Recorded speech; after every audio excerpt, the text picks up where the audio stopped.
Hey guys, it's Cedric here. In this walkthrough, I'm going to show you how a simple AI visibility baseline you can run in about 5 minutes. The goal is not to get a perfect result. The goal is to create a baseline. So most brands are publishing content, building funnels, and adding automation without knowing one very basic thing. Do AI tools understand who they are, what category they belong in, and when to recommend them? And that is what we're going to test. So we're not going to try to hack ChatGPT. We are not trying to force a ranking. We are simply trying to see what the AI already believes about your category, who it trusts, and whether your brand appears. Once you know that, you have a much better map for what to fix first. By the end, you will have a small baseline you can save, share, or compare against later. All right, so let's start with one tool. You can use ChatGPT, Perplexity, Gemini, whatever. For this walkthrough, I'm going to use ChatGPT because it's the easiest place to show the flow. So I will share my screen. Oops, and let's get started. So the prompt is very simple in this example. So, what are the best companies for your category or outcome for your specific audience? All right. So the word companies matters here because if you only ask for system tools or approaches, the AI may give you concepts instead of vendors. So we are interested in companies. So for this baseline, we want to know which brands or providers it recommends.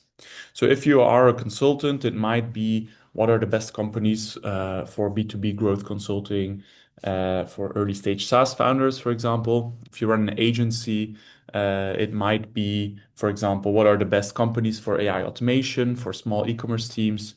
And if you sell software, it might be what are the best companies for customer onboarding, let's say, for B2B SaaS teams, right? So the exact wording does not need to be perfect. What matters is that the prompt sounds like something a real buyer might ask when they are trying to find help, right? So I ran the example here on the left hand side. So now let's inspect the answer. When the answer is visible, uh, like here, now we can actually scroll down and then we see we can check, does your brand appear in that list? So that's the obvious one. If your brand appears, great. But don't stop there. Look at how it appears. Is the description accurate? Is it prominent? Is it buried? Is it mentioned with confidence or does it feel vague? Secondly, if your brand does not appear, who appears instead, right? So this is often more useful than the answer you hoped for. The model is showing you who it currently associates with that category. That might be competitors, publishers, software tools, agencies, consultants, directories, or frameworks. And thirdly, what language does the tool use to describe the category? This matters because AI tools often reveal the words they associate with a problem. So if the model keeps using terms like AI SEO, content operations, growth automation, or RevOps, that tells you something about how the category is currently understood. So fourth, what sources, names, or websites does it seem to trust? If you're using Perplexity or other tools, it will have citations, and that's especially useful. So look at the sources. So these ones, for example, that it cites. Are they listicles? Are they communities? Are they review sites? So here it's a top 20 onboarding, product onboarding tools for SaaS 2026. So if you're using ChatGPT and it does not show sources, you can still look at the kind of entities it mentions. That gives you clues about the information layer it is drawing from. And fifth, what is one obvious fix you could make first? So don't try to solve everything. Just ask what is the first thing that this result suggests. So maybe your homepage does not clearly say what category you're in. Maybe you have no comparison content. Maybe other people are being mentioned on third-party sources and you are not. Maybe the AI understands the problem, but not your brand. Or maybe the category prompt itself is too vague, which is also useful. So if your brand does not appear, it's not a failure. It's useful data.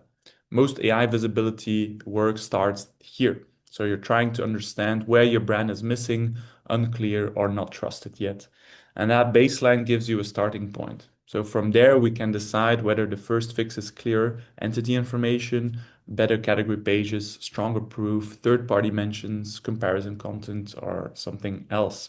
So the key here is a rough baseline is more useful than guessing. Right. So now we can open a simple template, for example. So you can go to this community here on school.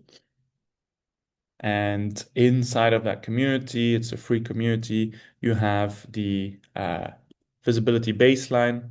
So you could now copy paste this and you can start to fill it in. So put it here, and you said brand category could be, let's say, company, company X, prompt tested, which was the prompt here.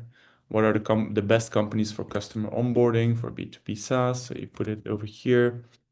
Platform, ChatGPT, no, blah, blah, blah, blah, blah. What sources? You mentioned all the sources, X, Y, Z, and I don't have comparison content. All right.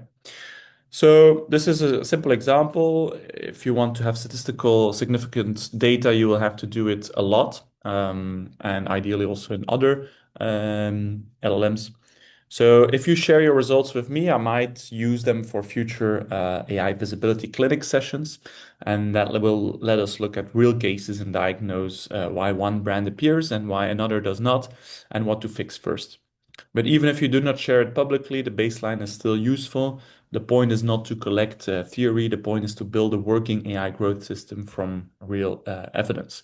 So even if your result feels messy, capture it. Messy data is where the useful work starts. So your action is simple. Open ChatGPT, Perplexity, or Gemini. Run one prompt. What are the best companies for your category or outcome for your audience? And look at who appears, what language the tool uses, and what it seems to trust. And then capture your results with the template. If you're inside the AI Growth Systems Lab School, post it in Start Here. If you're watching from somewhere else, save it, comment with your results, or use it as the first snapshot you compare against later. That gives us the map, and then we can build the system. All right. Greetings from London, and see you in the next one.